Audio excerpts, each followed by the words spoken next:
citoyenne et l'engagement en économie sociale.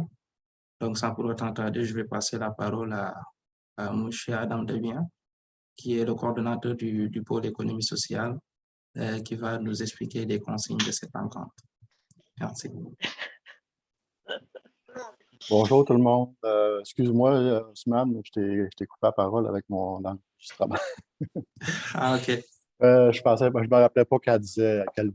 Fait que, donc, quelques consignes, gardez vos micros fermés pendant les présentations, tout ça. Si vous avez éventuellement, si vous avez des questions à poser, n'hésitez pas à lever la main à l'aide des outils ou nous poser des questions dans le chat en écrivant vos commentaires ou vos questions. Gardez vos caméras ouvertes si ça vous tente. C'est toujours plus agréable de voir du monde. Je sais que c'est sur l'heure du dîner, donc vous n'êtes pas obligés.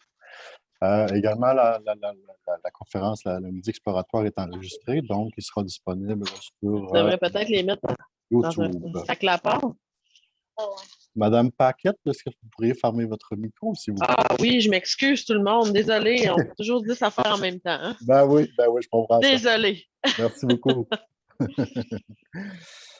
Donc, s'il y a des questions, tout ça, vous pouvez aller avec le chat, puis Ousmane va s'occuper de prendre les questions. Au programme aujourd'hui, la participation citoyenne et l'engagement, principalement en économie sociale. La participation citoyenne est un des principes et des leviers du développement de nos communautés, au même titre que la concertation, la mobilisation et le développement des capacités d'agir, selon l'opération Veille et soutien stratégique, l'OVS. Dans notre société québécoise, elle s'exprime sous différentes formes, les consultations citoyennes, le bénévolat, la manifestation lors de rassemblements de lutte au changement climatique ou autres, les élus, le volontariat, l'action citoyenne, etc. Et vous l'aurez deviné, par l'engagement sur les conseils d'administration de nos organisations, que ce soit en économie sociale ou dans d'autres domaines d'organismes communautaires ou autres. Donc, Ousmane, oui, c'est vrai, on parlait un peu on ne parlera pas beaucoup de sondage, mais Ousmane va nous donner quelques lignes de sondage qu'on a réalisé au mois de février-mars sur la participation citoyenne, l'engagement en Côte-Nord. Donc, je te passe la parole, Ousmane. Et merci, M. Adam. Donc, c'est un sondage qu'on avait réalisé qui avait vu la participation de 37 entreprises d'économie sociale, donc qui sont ici présentes dans la Côte-Nord, que ce soit des coopératives, des OBNL, mais aussi des associations. Et les résultats qui ont été tirés de cette enquête qui parlait sur la participation et l'implication ont montré des chiffres probants. Donc, on va prendre les chiffres les plus saillants qui ont été tirés de cette enquête. Donc, ici, dans la Côte-Nord, savez-vous que 63% des entreprises d'économie sociale affirment avoir de la difficulté à recruter de nouveaux administrateurs, autrement dit, des nouveaux membres. Et l'autre chiffre aussi qu'on avait repéré, seulement 21% des jeunes de moins de 35 ans siègent dans les conseils d'administration. Donc, comme vous pouvez le constater, le taux d'implication des jeunes est véritablement faible, d'où l'idée de la question qui nous réunit aujourd'hui, qui consiste à voir comment favoriser la participation, pas seulement des jeunes, mais aussi des citoyens de manière générale. Donc, il se pose un véritable défi à relever pour ce qui est de la transition générationnelle, mais aussi des équipes au sein des organismes communautaires. Et comme troisième chiffre accrochant qui a été repéré, 52% des femmes siègent dans les conseils d'administration sur le pourcentage des postes comblés. Donc, ce qui démontre que l'implication des femmes est beaucoup plus forte que celui des hommes. Donc, on s'en tient à ces trois chiffres. Donc, après, on va repérer aussi trois autres chiffres qu'on a tirés de cette enquête, de ce sondage. Merci. Merci, Ousmane. Donc, pour lancer les activités aujourd'hui, nous recevons Mme Béatrice Allain, qui est directrice au chantier de l'économie sociale. Bonjour, Béatrice. Béatrice est directrice générale du chantier de l'économie sociale, organisation vouée à la concertation d'acteurs et de partenaires de l'économie sociale afin de promouvoir l'entrepreneuriat collectif et développer des secteurs et des outils aptes à soutenir l'émergence et le changement d'échelle de ce modèle de développement basé sur les valeurs de solidarité, d'équité et de transparence. Madame Alain, qui a une formation en économie et en sciences politiques, s'intéresse particulièrement aux stratégies pour faciliter l'action collective de différents acteurs et territoires afin de renforcer le développement de l'économie sociale. Elle est également coprésidente du TIES, Territoire innovant en économie sociale et solidaire, un organisme de liaison et de transfert d'innovation en économie sociale au service du développement des territoires au Québec. Présidente de la fiducie du chantier de l'économie sociale, qui crée et gère des fonds de capital patient pour soutenir le démarrage et l'expansion des entreprises collectives, et impliquée dans différents réseaux internationaux d'échange et de promotion de l'économie sociale et solidaire. Bonjour Béatrice. Nous avons également avec nous, Mme Cathy Gagnon, politologue spécialiste en participation citoyenne. Madame Gagnon est aujourd'hui consultante et coordonnatrice au développement et à la concertation pour la candidature d'Anticosti pour la liste du patrimoine mondial de l'UNESCO. Au cours des 20 dernières années, Cathy a géré et coordonné plusieurs projets dans les milieux communautaires, en conditions féminines et en environnement. Elle possède une expérience en milieu québécois éloigné des grands centres urbains. Elle a piloté plusieurs initiatives interpellant les acteurs et organismes nord-côtiers. Pour le groupe Femmes, Politique et Démocratie, elle a initié, coordonné et co-réalisé avec Marie-Ève Maillé, chercheur et spécialiste en acceptabilité sociale, les recherches-actions suivantes. L'implication citoyenne, j'en fais une énergie renouvelable, et dialogue autour de l'implication citoyenne dérangeante. Cathy Gagnon collabore également avec Sociozone à titre de formatrice. Bonjour Cathy. Alors, on se lance pour débuter. Béatrice, on va commencer avec toi. Parle-nous un peu de l'organisme du chantier d'économie sociale, mais principalement de la participation citoyenne dans le domaine de l'économie sociale, puis selon ton vécu, selon ton expérience. Parfait, je me lance. Bien, effectivement, comme tu l'as dit, Adam, le chantier travaille à la promotion et au développement de l'économie sociale. Puis, une façon simple et rapide d'expliquer l'économie sociale, c'est vraiment des activités économiques qui sont par la communauté, pour la communauté. C'est aussi pour ça qu'on parle d'entrepreneuriat collectif. Il faut savoir que cette façon de s'organiser, ça existe de tout temps, partout, mais au Québec, on se distingue vraiment de cette façon d'entreprendre depuis longtemps. Il y a plein d'explications de ça parce qu'on était peut-être mal servi dans certaines communautés à l'échelle du Québec par des entreprises privées ou par l'État, parce qu'on a une certaine tradition de réflexe d'action collective. En tout cas, il y a une tradition de prise en charge par les milieux pour répondre à nos besoins, pour dire, donc, si on est mal servi, on ne va pas attendre qu'une entreprise privée vienne nous offrir ça ou que l'État le fasse, on va le faire nous-mêmes. Puis c'est pour ça qu'au Québec, on a plus de 11 200 entreprises dans plein de secteurs et dans toutes les régions du Québec. Si on regarde, Ousmane a parlé un peu de réalité dans la Côte-Nord, mais si on regarde à l'échelle du Québec, c'est vraiment des entreprises qui se distinguent des entreprises privées et publiques. Elles sont relativement plus présentes dans les régions éloignées des grands centres urbains. Donc, ça ne m'étonne pas de voir qu'il y en a des bons nombres dans la Côte-Nord. Elles sont plus résilientes qu'une entreprise privée. Donc, les chiffres qu'on a, c'est 65 % de taux de survie après 5 ans versus 35 % pour une PME privée. Puis ça, je pense qu'on a parlé dans différentes crises des entreprises qui sont trop grosses pour qu'on les laisse faillir, bien là, c'est trop important. C'est que la communauté, elle va porter ces entreprises-là en période de crise. Et surtout, elles sont gérées selon d'autres logiques. On est dans des logiques de pérennité parce que c'est un service essentiel, fait qu'on va tout faire pour que ça reste, ou de qualité parce que c'est des soins aux membres ou à leur famille, puis on va suivre ça de proche, ou d'accessibilité parce que c'est un service à la communauté, puis comment on peut favoriser cet accès-là, étendre le territoire, réduire les prix, etc. Fait que je trouve qu'un exemple qui est très parlant dans le contexte de crise dans lequel on est, c'est les CPE, les performances des CPE dans les pandémies. On a vu qu'ils étaient relativement plus agiles pour freiner les éclosions, pour identifier des usagers dans le besoin, puis développer des solutions innovantes pour qu'on serve le minimum, puis que qu'on n'avait pas des bris de service, puis qu'en même temps, on soit capable de continuer d'opérer. Si on regarde ça, puis on fait un contraste avec le public qui est très large, puis qui a de la misère à gérer des cas spécifiques dans une communauté, ben c'est correct qu'il n'y en avait pas de problème. Dans une autre communauté, les horaires sont différents, etc. Puis aussi parce que les usagers sont là autour, c'est les parents des enfants. On est très concernés de la qualité puis de l'accessibilité de ces services-là.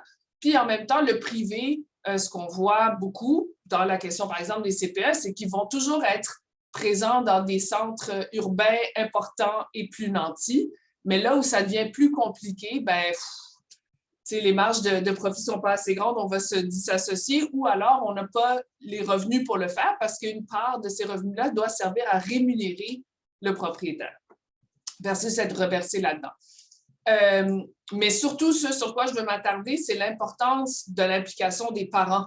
Je trouve que c'est tellement un bon exemple de qu'est-ce que ça change quand la communauté est autour de la gestion des entreprises. C'est sûr que les entreprises publiques visent à servir tout le monde, mais ça veut dire un service théoriquement identique pour tous et partout. Il y a des choses qu'on est capable ou on voit la pertinence de moduler, puis il y a des questions surtout sur la qualité ou le contrôle de qualité ne va jamais être aussi serré que quand c'est ton enfant ou ton parent qui est dans la résidence pour personnes âgées ou ta coop d'habitation. Ben c'est sûr que tu t'intéresses de proche à ça puis que tu as des solutions propres à cette réalité-là, à ton milieu, qui sont capables d'être imaginées puis mises en place. Fait que, en fait, le point principal que je veux faire aujourd'hui, c'est combien la présence de la communauté autour des entreprises d'économie sociale, elle est fondamentale puis elle est le facteur de distinction. Quand on dit communauté, ben c'est quoi? Pour moi, le premier lieu d'implication, c'est OCA, parce que c'est la direction vraiment. C'est sûr qu'il y a une direction générale souvent, mais les orientations sont données par le conseil d'administration.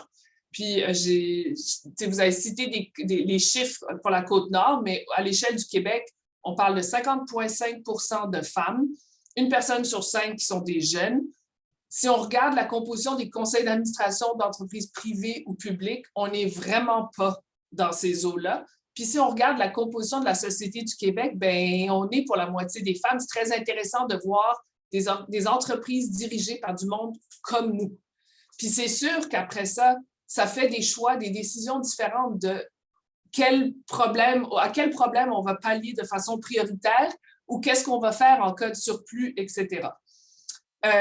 Donc, c'est ça, cette diversité, parce que aussi c'est une personne à vote, mais cette représentativité va dire qu'on va garder à cœur la qualité des soins, qu'on pense à l'accessibilité, qu'on pense aux barrières spécifiques chez nous ou pour du monde comme moi, de dire oui, ça marche pour vous, mais pas pour moi dans ma réalité. Qu'on va privilégier aussi la pérennité plutôt qu'une prise de risque à court terme parce que ça, c'est de la communauté. La communauté, elle va rester à long terme, bien au-delà du prochain cycle d'investissement. Puis, c'est particulièrement important dans les contextes de changement. Donc, dans les contextes de crise, on a moins de profit, mais dans des contextes de surplus aussi, ben, on fait quoi? Quand la direction s'en va, dans des entreprises privées, la relève est un moment très fragile. Si on a un conseil d'administration mobilisé, la direction, elle peut changer, elle continue de suivre et de bénéficier de ces orientations de la communauté. Je pense que la raison qu'on en parle aujourd'hui, c'est que ces théories-là ne sont pas toujours faciles à appliquer dans le quotidien. Des questions que je vois qui sont vraiment porteuses pour la mobilisation, le recrutement et la mobilisation d'un conseil d'administration, est-ce que l'initiative, elle est connue? Est-ce qu'on sait que c'est une entreprise collective, que ça change quelque chose? Ce n'est pas juste une autre entreprise que je ne peux rien faire. J'ai une possibilité de m'impliquer, puis pourquoi je m'implique? C'est quoi sa raison d'être? C'est quoi ses défis actuels aussi? De dire, en ce moment, on est avec ça, mais là, on a un surplus, mais est-ce qu'on élargit notre territoire ou on baisse nos prix ou on fait un fonds de réserve pour autre chose? Aussi, si on parle de représentativité, la question de qui est pertinent pour guider cette mission-là? On n'a peut-être pas besoin de plein de gens qui sont tous pareils avec la même perspective. Si on représente la communauté ou on représente les familles ou on représente les jeunes, ben, est-ce qu'on a les personnes de la bonne provenance, de la bonne compétence? C'est tough à identifier, ça, ces fois. Est-ce qu'on veut mobiliser des nouvelles personnes? Alors, il y a un groupe de personnes qui ont constitué une coopérative, puis ça va bien, mais là, ils sont tous d'un certain âge. À un moment donné, il faut penser à intégrer des personnes nouvelles qui vont s'approprier ça, connaître l'historique, mais aussi apporter un vent de renouveau. Donc, est-ce qu'on connaît ces gens-là? Est-ce qu'on arrive à les rejoindre? Des fois, c'est pas tant, on le voit avec les questions de jeunes. On sait que ça prendrait des jeunes, mais les jeunes, c'est peut-être pas sur les mêmes plateformes avec le même langage qu'on va les rejoindre que des militants du début de la veille qui sont tout le temps là. Est-ce qu'on peut outiller notre monde? Donc, c'est des fois intimidant d'être en conseil d'administration. Est-ce qu'on comprend à peu près nos marges de manœuvre?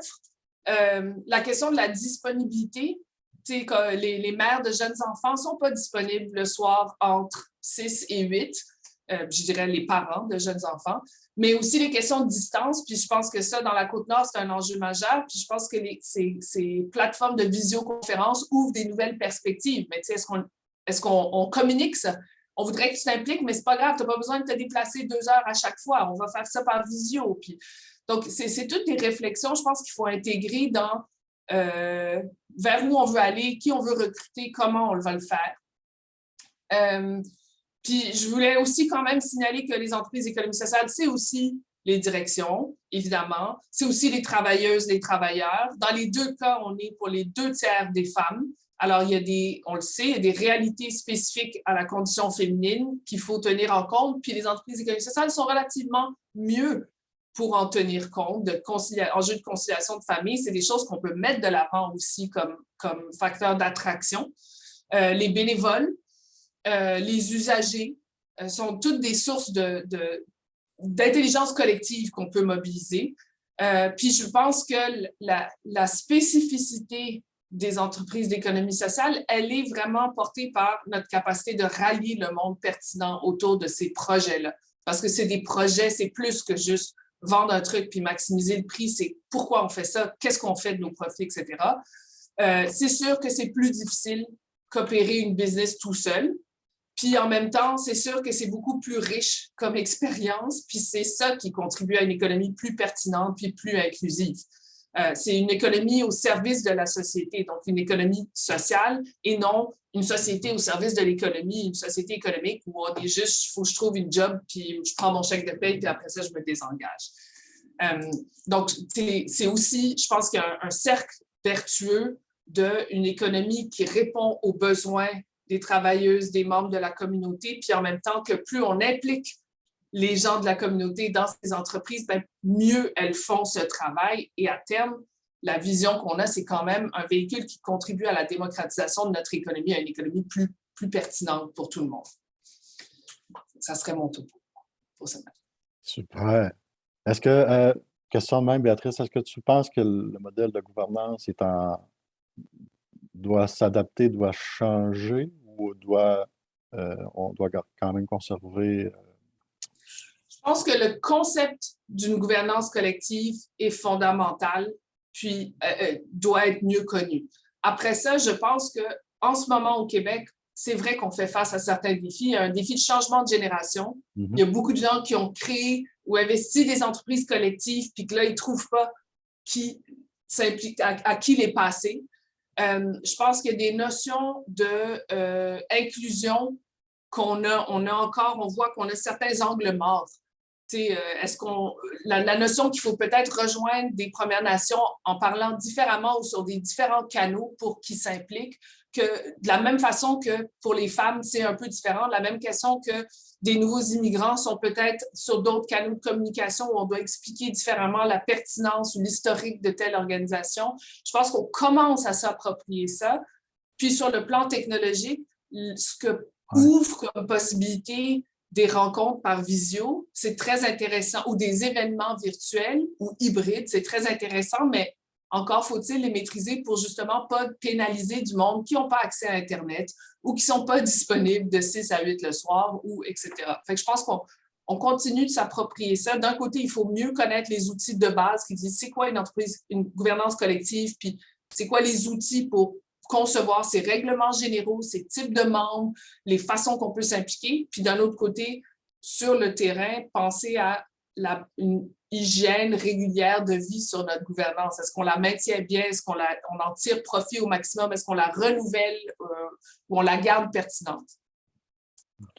Merci beaucoup. As-tu on a déjà parlé, mais as-tu des chiffres, combien d'administrateurs qu'on a au Québec dans les entreprises d'économie sociale? Tu me donnais un chiffre, quoi? 90 000 administrateurs bénévoles, dont la moitié des femmes et une personne sur 5 sont des jeunes. Je trouve que c'est fondamental quand on regarde. En ce moment, le chantier fait partie d'un groupe, le G15, qui travaille à des indicateurs du bien-être du Québec. Puis quand on regardait la question de l'économie puis de la société, c'est le fait que des gens s'investissent de façon bénévole pour amener leur point de vue puis leurs priorités dans une économie, ça fait partie de ce qui nous distingue au Québec, puis ça explique un développement économique différent qu'ailleurs, que si c'était contrôlé par 7 monsieur dans la capitale qui gèrent en fonction des intérêts financiers de leurs actionnaires. Génial. Avec 90 000 administrateurs, moi, ça me... C'était des gens qui sont engagés, qui sont bénévoles au Québec. Ousmane, as-tu une petite donnée pour la Côte-Nord encore, pour nous autres? Oui, oui, on va enchaîner avec d'autres chiffres là. Donc, on va prendre des statistiques aussi qu'on a relevées de ce sondage. Donc, 16% des entreprises d'économie sociale aussi tiennent des assemblées périodiques, soit en moyenne une fois par mois. Donc, ceux qui les tiennent à 5 à 9 fois par année représentent 56% des entreprises d'économie sociale. Et l'autre chiffre qui a été relevé, c'est 40% des organismes estiment que la COVID a eu des impacts négatifs sur la participation, mais aussi sur le déroulement de leurs activités dans les entreprises d'économie sociale. Donc, c'est ça. Les chiffres qui nous parlent, hein, quand même. Madame Gagnon, avec tout le bagage que tu as, je vais dire tu, parce qu'on se connaît, dans le domaine de la participation citoyenne, quel constat tu peux en faire de l'état actuel de participation citoyenne? Je pense que Béatrice a mis la table de façon très exhaustive et extraordinaire. Je retiens quelques éléments. Nous, quand on a réfléchi, entre autres, dans les recherches-actions qu'on a menées sur la Côte-Nord les dernières, là, le projet, je pense entre autres au projet l'implication citoyenne, j'en fais une énergie renouvelable. Une des questions qu'on s'est dit, on va toucher les tabous et on va se poser la question, est-ce qu'il y a un déclin de la participation citoyenne au Québec et dans les milieux comme nous, on a travaillé beaucoup avec la Côte-Nord, les îles de la Madeleine, en Abitibi, dans les milieux un peu plus éloignés des centres urbains et on voyait les enjeux que tu as nommés, Béatrice, émerger et on s'est dit, est-ce qu'il y a un déclin de la participation? On s'est même demandé est-ce qu'il y a trop d'organismes. On a posé des questions un peu tabous. Et on arrivait, nous, à la conclusion, à la fin des entrevues, des recherches terrain qu'on a fait, que ce n'est pas, et le chiffre est parlant, 90 000 administrateurs au Québec, c'est pas tant qu'il y a un déclin de la participation citoyenne qu'il y a une transformation de la participation citoyenne. Et à partir du moment où on reconnaît que les réalités changent et on est allé chercher un peu, puis là, vous m'excuserez si je rentre un peu dans de la théorie, mais parfois les données un peu plus brutes sont toujours intéressantes. La participation citoyenne, elle est ancrée dans un milieu. Hein. Donc, qu'est-ce qui va venir, quels sont les facteurs qui vont venir influencer la participation citoyenne? Bien, on s'est rendu compte qu'évidemment, les valeurs des gens sont au cœur de la participation citoyenne. On s'est rendu compte que les trajectoires de la participation citoyenne sont un élément important, c'est-à-dire à quel endroit je suis dans ma trajectoire de vie. Je ne serai pas impliquée de la même façon si je suis en fin de carrière, si je suis en début de carrière ou si je suis à l'époque d'avoir mes enfants, par exemple. Donc, les trajectoires vont venir influencer beaucoup la participation.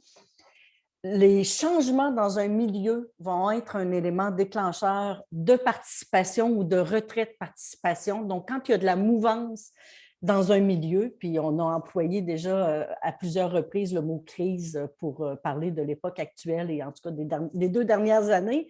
Donc, ça va être évidemment un facteur qui va venir influencer la participation citoyenne.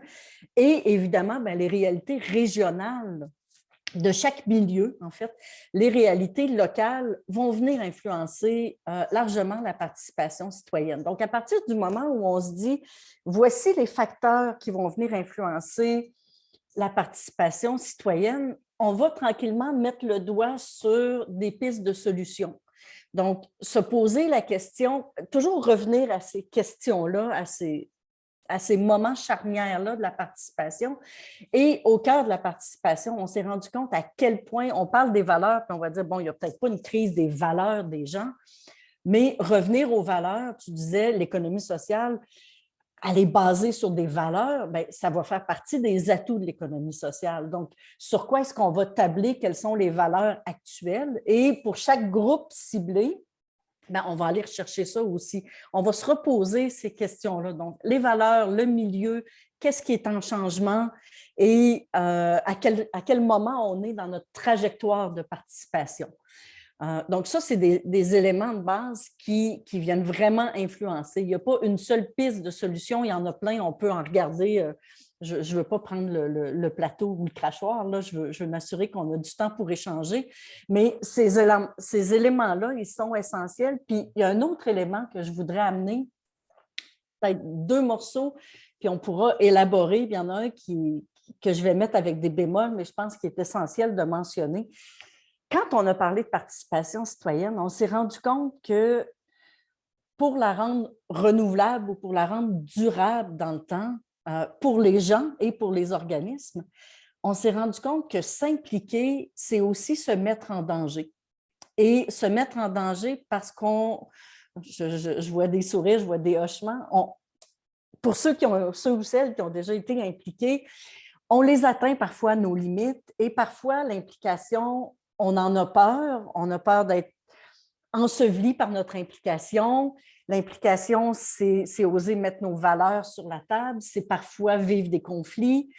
Je ne vous dis pas que l'implication elle est négative, au contraire, mais je dis qu'à partir du moment où on est conscient que l'implication citoyenne, c'est aussi parfois se mettre en danger ou se mettre à nu à certains moments, pas littéralement bien sûr, là, mais oser exprimer ses valeurs dans certains contextes. Parfois, on va arriver à des moments où ça va être confrontant, ça peut être difficile. Donc, quand on est conscient de ça, bien, dans notre recrutement, dans comment on va s'adresser aux gens, toute cette sensibilité-là, elle va être essentielle parce qu'on va peut-être s'ouvrir accès à des réseaux ou à des gens pour qui il faut reconnaître ça et aller voir comment.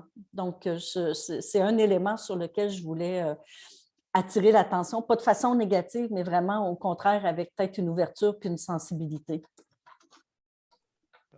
Parce qu'il y a des changements, lorsqu'il y a des nouvelles personnes qui rentrent sur un conseil d'administration ou autre, ont des idées différentes, tout ça. Donc, c'est là que ça vient un peu brasser nos valeurs, si je comprends. Ça peut être une façon ou même quiconque a déjà été longtemps dans un conseil d'administration va probablement avoir vécu des moments où tu n'es pas à l'aise avec la décision, ou parfois c'est difficile à vivre. Parfois, il y a une implication qui est difficile. Parfois, il y a des moments de rupture, c'est-à-dire on va voir des gens qui ont été très impliqués, qui veulent se retirer. On connaît des gens qui ont été impliqués, qui pourraient revenir, il faut aller les chercher. On a des gens qui ont peur de s'impliquer, même s'ils ne le nommeront pas comme ça, parce qu'ils ne connaissent rien ou ils ne savent pas par où commencer ou ils n'en ont pas de temps. Mais personne n'en a du temps. Fait que le facteur, ce n'est pas de ne pas avoir de temps, c'est d'avoir peur de prendre un engagement, de ne pas être capable de le mener à terme. C'est de mal comprendre les attentes qui sont en arrière. Donc, c'est un peu l'idée, là, je sais pas si. Puis, une de mes réflexions, c'est que nos aînés, nos personnes, les baby boomers, étaient beaucoup plus nombreux que les nouvelles générations. dans ce cas-là, on peut-tu vraiment dire que c'est une crise parce que l'implication est moins présente, mais c'est une question aussi de quantité de personnes qui est moins disponible aussi? Je pense qu'il y a aussi, quand je dis une transformation de la participation, on ne participe pas de la même façon, les jeunes ne participeront pas de la même façon s'ils sont dans un… Quand je parlais des trajectoires tantôt, quand tu es en début de carrière, quand tu es encore à l'école, au cégep, puis que tu sais pas où tu vas aller après ton cégep, peut-être que tu vas avoir une mobilité interrégionale. Mais ta mobilité interrégionale, tu ne verras pas ton engagement de la même façon si à très court terme. On peut avoir des engagements spontanés, des engagements à très court terme. Donc, est-ce qu'on est prêt à accepter des gens qui vont pouvoir s'impliquer pas longtemps, peut-être 1 an? Et déjà, là, si on accepte de remettre un peu en question les structures et d'accepter des participations plus courtes, plus ponctuelles, un peu comme dans les partis politiques, on se rend compte qu'au niveau de la jeunesse, les gens vont moins adhérer à un parti, mais vont être militants quand même. Les façons sont différentes. Donc, peut-être qu'il faut adapter aussi nos appels à la participation aux nouvelles réalités. Donc, les engagements, et là, peut-être juste pour terminer, peut-être 4 grands défis sur la participation et le recrutement, parce qu'évidemment, on n'y échappe pas. La question de la relève, c'est un enjeu assurément. Béatrice t'a mentionné la question des structures. Adam, tu posais la question, est-ce qu'on devrait bouger nos structures? Bien, si oui, il faut voir quel morceau on ne peut pas bouger. Parfois, il y a la loi des compagnies ou la loi qui nécessite certain nombre d'administrateurs, mais parfois, on peut aller se donner de la souplesse dans nos structures là où on en a besoin. Je pense qu'il faut réfléchir les types d'implications. J'y ai fait un petit peu allusion, là, mais dans les pistes de solutions, les types d'implications, des implications plus spontanées, reconnaître le leadership de certaines personnes et leur permettre, parfois les leaders ont peur de reprendre leur place parce qu'ils vont se faire ensevelir par leur implication. Peut-être qu'on peut leur dire, si tu y vas, voici de qui tu seras entouré. Il y en a qui ne veulent jamais prendre le leadership, mais qui sont des nécessaires accompagnateurs. Donc, essayer de jouer un peu ces dynamiques-là, puis bien évidemment, la sensibilité sur la trajectoire, la sensibilité sur l'épuisement, parce que je pense qu'en temps de post-crise COVID, j'aime être positive puis parler de post, mais même si on est encore un petit peu dedans, je pense qu'il faut être sensible à la notion d'épuisement. On développe des nouvelles façons de faire de l'implication. Vive les Zooms, mais tout le monde a aussi vécu la Zoomite aiguë. Il faut même, je pense, jouer sur les deux aspects de la médaille. C'est-à-dire, oui, les Zooms vont nous permettre d'avoir certaines rencontres, de faciliter, de ne pas avoir à se déplacer, mais peut-être qu'on va tranquillement arriver au moment où on va avoir besoin d'avoir une journée où on se voit et que ça va devenir un pouvoir d'attraction, contrairement à on peut être à distance. On approche tranquillement. On n'est pas encore là, mais je pense qu'on va commencer à avoir besoin de ces moments-là, du moins pour démarrer des processus, démarrer l'intégration, puis après ça, on pourra surfer sur de la distance. Fait que je pense qu'on a lancé beaucoup d'idées, beaucoup de suggestions avec Béatrice, avec tes questions. Moi, je ne sais pas, je ne veux pas me mêler de… Je serais curieuse d'entendre des réactions à chaud, voir si on est dans le champ avec tout ça. Oui. Est-ce qu'il y a quelqu'un qui voudrait se lancer? Questions, commentaires? Je pense qu'il y a Marie-France qui a levé la main. Après, ça va être au tour de Valérie Ruiz. Ça prend quelqu'un pour briser la glace. Bonjour, merci beaucoup. C'est vraiment très inspirant ce qu'on entend là. Ça va avec des réflexions que je me faisais dernièrement. Je trouve que quelque chose, on va éviter le son de background. Depuis à peu près 2014-2015, je trouve que les structures de concertation ont tombé avec la tombée de la conférence régionale des élus. Moi, je suis en Abitibi-Témiscamingue, au pôle, espace C. Et puis, en région, on le sent grandement, je trouve. En tout cas, la région était forte pour se rassembler en grands groupes, la mobilisation citoyenne, faire des brainstorming collectifs, puis toutes sortes de choses. Puis en plus, là, c'est ajouté à ça aussi la pandémie. Je trouve que ce réflexe-là, il n'est plus là. Puis je me questionnais beaucoup, c'est quoi notre rôle pour un peu réactiver cette flamme-là, cette énergie-là, de quelle façon on peut faire. Puis en même temps, je vous entendais parler de la mobilisation se transforme, elle ne disparaît pas, elle se transforme. Fait que bon, ça me met un petit côté positif aussi de voir, OK, mais comment elle se transforme, puis comment nous, on peut, quel pourrait être notre rôle pour activer un peu cette mobilisation-là que je trouve bien importante, notamment en région. Je suis intéressée à vous entendre là-dessus. Ce n'est pas une question précise, mais plus une réflexion.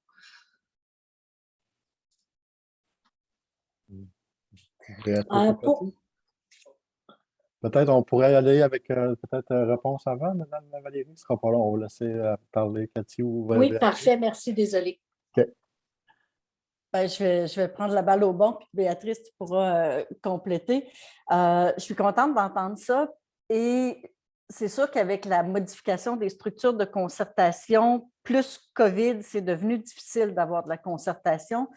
Et nous, on a vu par les impacts sur la participation citoyenne, les premiers impacts, ceux qui ont eu moins, puis d'ailleurs, le sondage, Ousmane, tu mentionnais les statistiques du sondage sur la participation citoyenne, il y a 40% des gens pour qui COVID a eu un impact négatif, mais il y a 42% des gens que ça n'a pas eu d'impact. Et ça, c'est intéressant aussi de le comprendre, c'est-à-dire l'impact, il a beaucoup été sur la concertation pour plusieurs personnes, pour plusieurs organismes, entre autres. J'ai perdu mon idée, mais je pense que le premier élément qui va être essentiel, compte tenu des transformations qui sont en cours, ça va être d'aller comprendre quels sont les nouveaux besoins. Je pense que la première chose, ça va être capable de savoir on est rendu où, quels sont nos besoins dans le moment, parce que les besoins bougent, les besoins changent, même le besoin de concertation, le besoin en mobilisation, en participation, de quoi on a besoin et quels sont nos enjeux aujourd'hui. Et ça, je pense qu'une mise à jour, pour moi, c'est un premier élément et une mise à jour en se parlant. Béatrice, tu peux parler peut-être plus pour votre milieu spécifique, là, mais… Ben moi j'allais dire, je trouve que je vois beaucoup de parallèles avec la discussion sur l'état de la démocratie puis les taux de participation aux élections. Tu sais, c'est important qu'on puisse voter, mais en même temps, penser qu'aux 4 ans, on fait ça, puis il n'y a rien d'autre qui se passe, puis que le monde sont mobilisés, c'est assez, ça ne l'est pas. Puis les gens aussi, je pense, en même temps, ne votent pas parce qu'ils ne voient pas le lien direct. Qu'est-ce que ça change? Ça veut-tu changer quelque chose pour moi? Tu sais? Fait que je pense que premièrement, de multiplier les façons de s'impliquer, puis pas juste dire tu viens une fois à l'Assemblée générale, tu élis le conseil d'administration, puis tu t'en vas. Deuxièmement, de rendre ça significatif, puis un peu dans ce que dit Cathy, tu sais, de dire OK, mais toi, tu es mère d'une jeune famille ici, puis on est en train de parler de la pérennité ou le développement de nouveaux produits dans le magasin général ou la possibilité de financer d'autres activités avec nos fonds de réserve ou je ne sais pas quoi, le traduire dans quelque chose qui a du sens pour moi, bien là, je comprends pourquoi. Là, j'ai le goût, là, ça touche ma réalité. Là, j'ai le goût de m'impliquer parce que j'ai vraiment des opinions sur il faut faire ça, il ne faut pas faire ça. Et je pense que ça dépend quand même de ce que Cathy dit, de connaître les besoins un peu du milieu pour pouvoir les traduire. Puis c'est pas vrai que ce qui m'interpelle, moi, comme jeune mère de famille, interpelle de la même façon le monsieur retraité qui a tout le temps vécu là puis qui est ailleurs, puis les nouveaux arrivants dans la communauté qui se cherchent un emploi puis qui connaissent. Fait que c'est aussi de pouvoir un peu mieux décliner ces messages puis ces formes d'implication selon les publics. Puis c'est là où je pense réfléchir à c'est qui que j'ai besoin le plus autour de mon conseil d'administration devient important. C'est-tu plus des jeunes qu'on cible ou c'est-tu vraiment des comptables du monde qui ont déjà géré des business ou c'est-tu quelqu'un qui connaît la communauté d'à côté où on veut aller se développer? Et là, tu sais, d'avoir des approches un peu plus personnalisées, je trouve. Merci beaucoup. Madame Valérie. Ben, écoutez, finalement, Béatrice a résumé pas pas mal ce que j'avais à dire, mais c'est exactement ça. Alors, c'est tout ce que j'ai à dire. Parfait. C'est Doris, assistant des bâtisseurs. Oui, ben, moi, c'est sûr que je pense qu'on va devoir redonner un bon coup de barre pour ce qui est de la formation, puis promouvoir encore nos entreprises d'économie sociale, les valeurs qu'on transporte, tout ça. Juste assister comme à midi, là, déjà là, il me semble que ça nous donne un petit boost, mais je pense qu'on va devoir étendre ces formules-là parce que oui, on a un gros coup de barre à donner pour redynamiser le milieu, absolument. On a de l'ouvrage encore pour une couple d'années, je pense. Parce que l'importance du secteur reste là, c'est primordial. Pourquoi Bon, on comprend que c'est de même? Là, on a l'impression qu'on sait que c'est important, la participation citoyenne, tout ça, puis la majorité des gens le comprennent, mais on a l'impression des fois que, justement, depuis 2014-2015, cette partie-là est un peu tassée de nos discours, des discours politiques, des discours des enjeux gouvernementaux. Avez-vous... Ben, moi, je tenterais un bout de réponse à ça, que Ouais. je ne sais pas si je réponds à ta question, mais je trouve l'importance de l'implication citoyenne, c'est bien, mais c'est un peu, en ce moment, je sens qu'on est beaucoup bombardé. L'environnement, les inégalités sociales, l'implication citoyenne, l'achat local, à un moment donné, tu ne sais plus où donner de la tête, puis tu sais que c'est important, mais tu n'as pas de levier concret, fait qu'à un moment donné, c'est too much, puis tu débarques. Fait que d'avoir un truc pour dire « Hey, l'implication citoyenne, l'achat local, tu te tiens à cœur, oui. » Ben, tu sais qu'il y a une affaire, là, ça devient super facilitant puis outillant. Puis de l'autre côté, effectivement, je trouve qu'on ne valorise pas assez dans une ère où on réfléchit à c'est quoi l'impact social ou l'impact environnemental de nos achats. T'sais, on parle beaucoup d'achat local. OK, mais pourquoi on achète local? Parce que ça maintient des jobs, parce que l'empreinte environnementale, parce que ça... Tu sais, je pense qu'il faut être pas au niveau d'une entreprise nécessairement qui est à mobiliser son CA, mais à l'échelle d'un pôle du chantier de dialogue national, de rappeler que les solutions innovantes, elles émergent quand on n'est pas dans une pensée unique de ça va être partout pareil au Québec, que les communautés, elles savent bien mieux que tout le monde c'est quoi la priorité locale, puis c'est quoi les ressources qui sont réalistement disponibles, parce qu'on a beau faire un plan à Montréal ou à Québec, s'il n'y a pas les ressources disponibles pour le mener dans la Côte-Nord, ben ça ne se fera pas.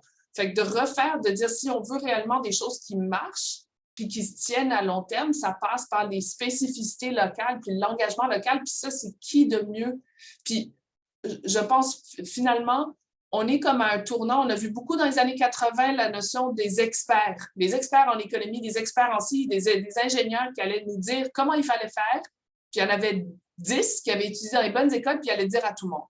Puis là, on voit que les questions sont très complexes. C'est pas juste une question économique, c'est aussi environnemental, c'est aussi social, etc.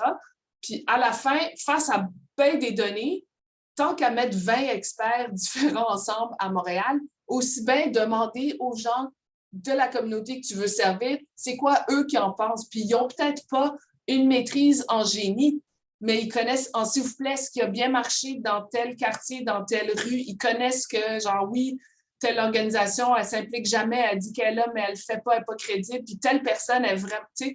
Fait que je pense que de montrer les résultats de ces démarches-là, puis de faire valoir ce besoin d'ancrage, je pense qu'il y a quelque chose là qui a besoin d'être valorisé parce que les résultats, on les a. Cathy? Oui, je pense que... Okay. Ben, j'ajouterais... Vas-y, Ousmane. Vas-y, Cathy. Après, je vais poser une question. Ben, j'ajouterais que 2 éléments déclencheurs est vraiment important quand on parle de la notion de valeur. C'est la valeur, mais on revient toujours à l'empowerment, excusez-moi pour l'anglicisme, mais de pouvoir reprendre un peu de pouvoir sur notre milieu, ça fait du bien à tout le monde, et d'y aller avec les valeurs et l'impact, et de concrétiser, puis je renchéris sur ce que Béatrice dit, mais de rendre concret qu'est-ce que ça donne, l'implication, au lieu de dire « venez vous impliquer », c'est comme engagez-vous, là, c'est un peu, il faut y aller, oui, mais encore, pourquoi? Je pense que si on table sur les valeurs des gens, si on met à l'avant qu'est-ce qui rend spécifique les organismes, à quoi ils répondent de façon concrète et qu'est-ce que ça donne l'implication, parce qu'il y a le niveau collectif qui va mobiliser avec les valeurs puis à quoi on croit, mais il y a aussi qu'est-ce que ça me donne personnellement d'y aller, de briser l'isolement, de sentir que je participe à quelque chose, de changer le monde, parce qu'on a tout envie un peu de rendre le monde un peu meilleur, un peu à l'image de ce à quoi on croit. Que ce soit par la comptabilité ou par autres moyens. Je pense que c'est vraiment des choses qu'il faut rendre concrètes, diffuser et sur lesquelles il faut tabler. Je pense que Cathy a répondu en grande partie à ma question parce que je voulais aborder sur les valeurs parce que récemment, on avait organisé un atelier sismique là, à la formule « Comment pourrions-nous motiver les gens à s'impliquer ?» Et on avait ciblé un personnage, par exemple un jeune, on avait ciblé un jeune entre 18 à 35 ans.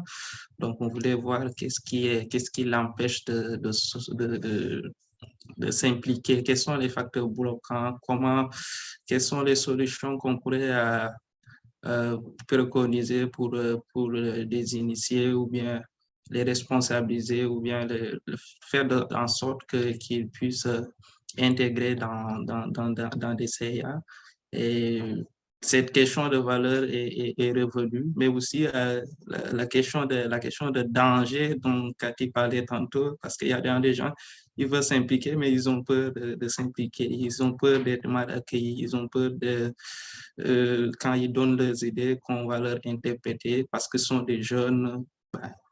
Il y a des préjugés qui sont faits par rapport aux jeunes. Si on voit que dans les CIA, la majorité des personnes, la plus grande tranche d'âge qui est représentée, c'est 35 ans de plus. Donc, c'est ce qui fait que les questions sont là, les solutions. Je dirais qu'il n'y a pas une boîte magique, on n'a pas une boule de cristal pour trouver la solution magique. Mais moi, je me posais la question en tant que personne qui n'est pas ici. Donc, qu'est-ce qui faisait que les gens s'impliquaient pendant si on prend la tranche d'âge de 35 ans à 65 ans, qu'est-ce qui faisait qu'ils s'impliquaient et qu'est-ce qui fait que maintenant la tranche d'âge qui ne s'implique pas autant que ces tranches de 35 à 65 ans. Donc, c'est ça ma grande question. Je pense que ça va être compliqué parce que si je vois que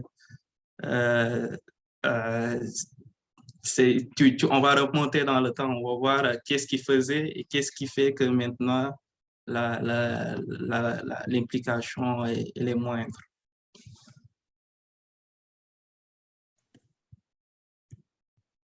Quelqu'un veut tenter de répondre à cette grande question? Ou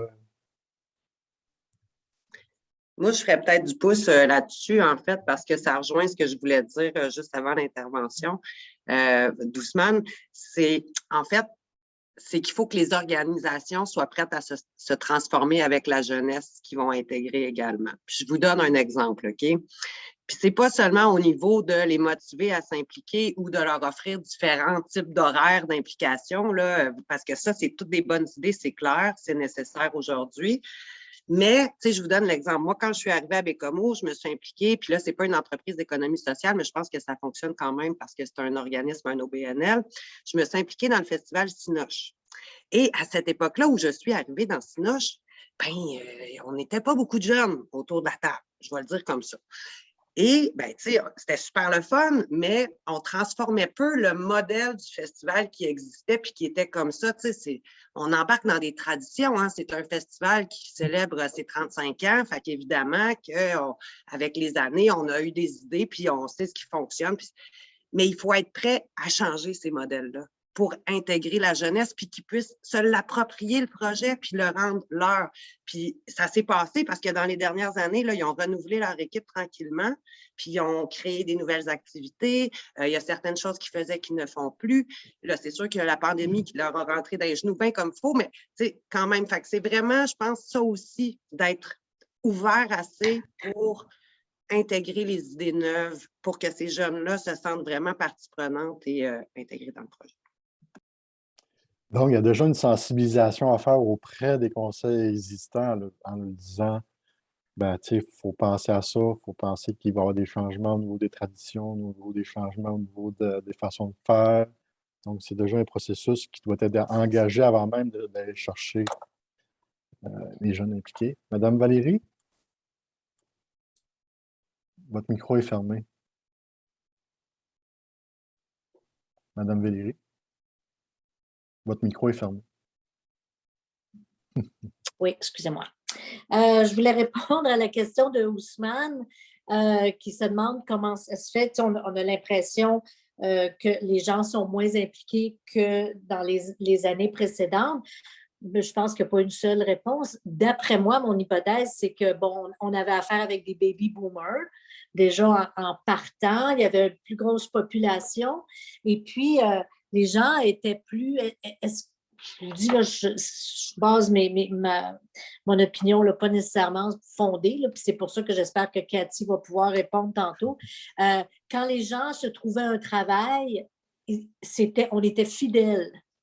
On ne magasinait pas, on était comme reconnaissant, entre guillemets, ou je pense qu'il y avait une partie de ça, puis après ça, en plus profondément, on était peut-être, on comptait plus les uns sur les autres que maintenant, où on peut se satisfaire pas mal, s'arranger pas mal tout seul. Là. Je ne sais pas, mais j'aimerais bien avoir la réponse, effectivement. Oui, c'est bien. Béatrice? Ben moi, je vais tenter un bout de réponse, mais je ne suis pas l'experte sur la participation citoyenne, mais je pense qu'il y a quand même eu un mouvement de société, de génération, de la génération de mes parents qui ont construit des nouvelles institutions sorties de la Révolution tranquille, OK, qu'est-ce qu'on veut faire, comment qu'on veut faire, des nouvelles solutions. Fait qu'on a bâti beaucoup de choses au Québec dans ces années-là, puis dans un contexte où les choses étaient possibles. Premièrement, il y avait certaines considérations, on ne les avait pas. On ne pensait pas à l'impact environnemental. Puis d'un autre côté, tout le monde était mobilisé pour construire du neuf.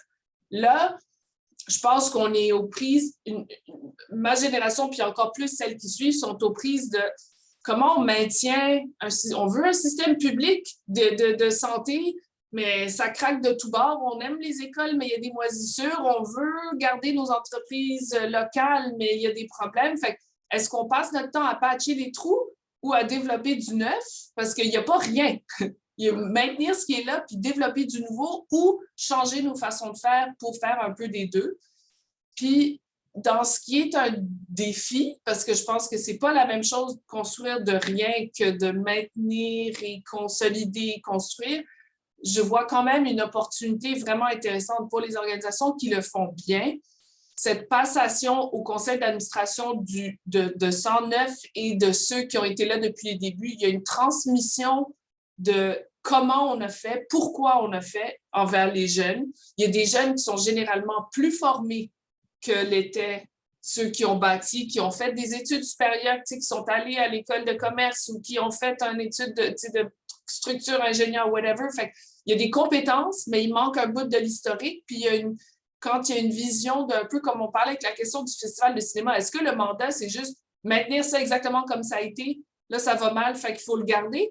Ou c'est dire l'esprit de ce qu'on voulait faire, c'est d'avoir un lieu, un rassemblement culturel où tout le monde se retrouvait, puis c'était le fun, puis on l'a fait comme ça jusqu'ici, on constate qu'il y a des limites à ça.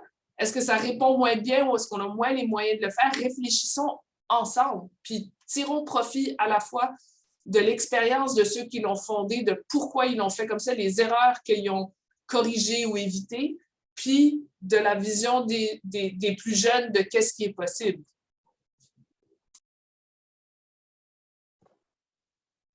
Merci. Moi, j'allais dire, pour répondre à Mélissa avec Sinoche et un peu faire du pouce sur ce que vient de dire Béatrice. Quand on parle de conseil d'administration, on parle de gouvernance, on parle de mission, de valeurs, de règlements généraux. Et quand ça fait 35 ans que l'organisation existe, il y a peut-être une mise à jour à faire au départ. Est-ce que la mission a changé? Est-ce que nos valeurs ont changé? Est-ce qu'on est toujours à jour au niveau de nos règlements généraux?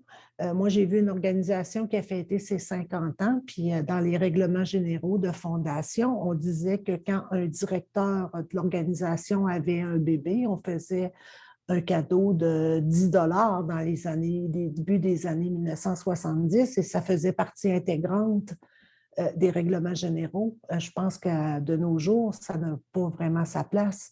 Il y a du ménage à faire dans notre gouvernance de nos organisations et il y a aussi l'évaluation de notre conseil d'administration. Est-ce qu'on prend le temps de voir si notre conseil fonctionne toujours bien? Est-ce qu'on répond à notre mission? Est-ce qu'on répond à nos usagers, comme nous, on prend plaisir à l'appeler dans Sismic? Est-ce que aussi, quand arrive une nouvelle personne qui veut s'impliquer ou qu'on recherche une nouvelle personne, est-ce que ces informations-là qu'on veut leur transmettre, c'est quoi notre mission, c'est quoi nos règlements, comment qu'on fonctionne? Faut pas... Béatrice en parlait au départ, quand il y a un problème, il faut penser déjà quand on crée notre CA, s'il arrive un problème, qu'est-ce qu'on fait? C'est pas quand il se présente que là, il faut paniquer et dire, mon Dieu, là, qu'est-ce que je fais? Il y a déjà des étapes à faire et souvent, on l'oublie ça. On oublie de faire cette chose-là et c'est important, c'est la base de notre organisation. Et souvent, de retourner à la base quand ça fait 35 ans, 40 ans qu'on existe, il faut le faire. Et même quand ça fait 10 ans, régulièrement, évaluez vos CA, votre gouvernance, comment vous fonctionnez. Et comme je disais, donner l'information. Est-ce que quand il y a un nouvel administrateur qui arrive, est-ce qu'il est au courant des règlements généraux? Est-ce qu'il sait comment c'est quoi la mission officielle de l'organisation? Souvent, il arrive des jeunes, puis tout de suite, ils sont assis à la table, puis là, ils ne savent pas trop comment procéder. Bien, au pire, faites sans nécessairement y donner une brique de documents à lire ou plein de PDF. Faites une petite rencontre de mentorat, allez prendre un café, un petit groupe le matin, à échanger là-dessus, mais au moins, quand les nouveaux arrivent, ils doivent aussi savoir que vous êtes une organisation qui est encadrée puis qui est bien encadrée au goût du jour, que vous êtes à jour dans vos choses parce que oui, vous pouvez être encadré avec, on donne un cadeau au directeur qui a un enfant de 10 piastres en 1970, là. On ne parle pas de la même affaire. Fait que renouvelez-vous et encadrez-vous bien. Évaluez vos séances, c'est ce que j'avais à dire. Merci, Lénalix. Avec le mot de la fin, Mme Gagnon, Mme Merlin. Alors, rapido, on aurait pu en dire longtemps. On pourrait continuer cette discussion-là très longtemps, mais je vois qu'il y a des gens qui quittent déjà, donc on va pouvoir se reprendre. Ouais. Absolument. En fait, je retiendrai peut-être trois éléments. Il faut faire attention aussi au langage quand on dit arriver au goût du jour. Moi, j'ai travaillé avec des jeunes qui étaient impliqués dans à peu près 8 comités, qui avaient des réunions, qui organisaient des activités, qui faisaient du bénévolat. Tu leur demandais s'ils étaient impliqués, ils disaient non. La notion d'implication n'est pas la même, n'est pas toujours la même perception. Donc, parfois, au lieu de demander à quelqu'un de venir siéger sur un conseil d'administration ou dire « T'aimerais-tu ça faire un peu de participation citoyenne? » Juste de dire « Voudrais-tu faire partie de tel projet? » On n'aura pas la même réponse. Puis après ça, on verra comment on oriente cet engagement-là ou ce désir d'implication-là. Moi, je parlerais plus du désir d'implication et du sentiment d'appartenance. Et le sentiment d'appartenance, il est au cœur de la rétention des régions, il est au cœur du dynamisme des milieux, il est au cœur de l'engagement. Donc, l'appartenance, pourquoi je vais là? Et je finirai en disant, quand on sollicite la participation de quelqu'un, quand on permet aux gens de poser des questions, il faut être prêt à avoir les réponses et il faut être prêt à les accueillir parce qu'il n'y a rien de pire que d'impliquer quelqu'un qui n'a pas de pouvoir pour faire changer les choses. Oui. Puis, Béatrice? Je ne sais pas, je trouve que c'est super intéressant cette discussion en général, les propos qui ont été tenus. Puis je pense que de mon point de vue, la question après, très intéressante, devient concrètement, on a beau dire que c'est important puis que c'est beau, puis je pense que ceux qui ont pris 1 heure pour en parler ici, on le sait à quelque part que c'est porteur. Mais comment on traduit ça de façon pertinente pour telle organisation, dans telle communauté, c'est là qui est le nerf de la guerre. Puis moi, je pense qu'il y a aussi matière à faire un retour après de qu'est-ce qui marche puis qu'est-ce qui ne marche pas. Hey, tu sais quoi? On a eu plein de jeunes à notre appel de je sais pas quoi, notre comité de je sais pas quoi, parce qu'on a parlé de tel enjeu, parce qu'on l'a fait à telle heure, parce que je pense qu'il faut aussi partager les bons coups sur ces questions-là. Super. Ben, je crois que ça met la table. Ce qu'on voulait mettre, c'est mettre à jour un peu la participation citoyenne puis l'engagement avec notre activité aujourd'hui, puis avec le sondage, puis avec l'activité de Sismic qu'on va certainement refaire, mais on va certainement réfléchir à poursuivre cette réflexion-là, puis à développer quelque chose pour la région, puis pour les entreprises de la Côte-Nord, ou que ce soit au pôle d'économie sociale ou avec d'autres organisations qui aimeraient le travailler avec nous, parce que c'est porteur, mais aussi ça fait partie aussi d'une partie de la survie de nos communautés, parce que ces organisations-là, dans les petites communautés, sont importantes pour la vitalité de ces communautés-là. On s'en rend très, très bien compte sur le territoire. Donc, je voudrais vous remercier beaucoup, Mme Gagnon, Mme Alain. Merci beaucoup d'avoir été avec nous aujourd'hui, d'avoir pris votre temps pour participer à notre petite conférence. C'était super génial, super apprécié. C'est ce qui met fin à notre midi exploratoire. Ousmane, tu veux être fort avec le mot de la fin? Ok. Merci beaucoup d'avoir répondu présent. Donc, c'est des rencontres périodiques qu'on fait, les midis exploratoires. Donc, le prochain, on est en train de réfléchir sur quel sujet on va se pointer.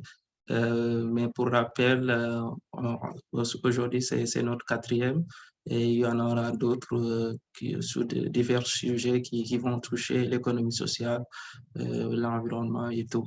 Donc, pour ne pas tirer en longueur, donc nous vous remercions de votre participation et on vous enverra peut-être le lien pour le prochain Midi Explorateur qui sera organisé. Merci beaucoup. Merci beaucoup tout le monde. Bonne journée. Merci Adam. Merci. Bye bye. Bye. Merci. Bye. Merci beaucoup. Merci, c'était vraiment bien. Merci. Oh, tout le monde est parti.